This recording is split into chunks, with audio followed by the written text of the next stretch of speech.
என்ன உங்களுக்கு கொடுக்க விரும்புறீங்க? என்ன மாடல் கொடுக்க விரும்புறீங்க? குற்ற பின்னணி உள்ள ஒரு பூரா என் மாவட்ட செயலாளரா இருப்பான், என் மாநில நிர்வாகியா இருப்பான். இது ப்ரூவன். நீங்க சொல்றது ப்ரூவனான விஷயம். சார் நான் தான் ஓப்பனா உங்க முன்னாடி பேட்டியில பப்ளிக் ஊடகத்துல தானே சார் சொல்றேன். நீங்க மறுக்க முடிஞ்சா ஒரு இடத்துல மறுச்சு காட்டுங்க சார். நான் ஆதாரத்தை நான் தரேன். ஆதாரம் உங்கள்ட்ட இருக்குல்ல சார். இருக்கிறதுனால தானே உங்ககிட்ட பேச முடியுது சார். குற்றப்பின்னணி உள்ளவர்களை மட்டுமே நீங்க வச்சுக்கிட்டு பேசக்கூடிய இந்த கூட்டத்துல எந்த கொள்கை இது வரைக்கும் அண்ணாமலை அண்ணா நேத்து கேட்டாங்க. என்ன கொள்கையை நீ வச்ச புதுசா சொல்லு. மக்களுடைய வளர்ச்சிக்காக எதை வச்சியா? தமிழ்நாட்டோட வளர்ச்சியை வச்சியா?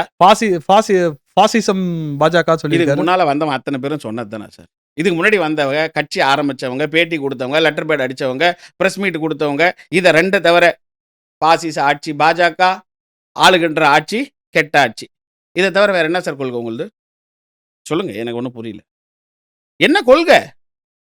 ஆட்சி மாற்றம்னா சார் நீங்க நினைக்கிற மாதிரி பவன் கல்யாண் இன்னைக்கு துணை முதலமைச்சர். இதுக்கு முன்னாடி எத்தனை வருஷம் அவர் கிராமமா உழைச்சாரும் தெரியுமா? ரேம்ப் போட்டு நடந்தவர் இல்லை அவர்.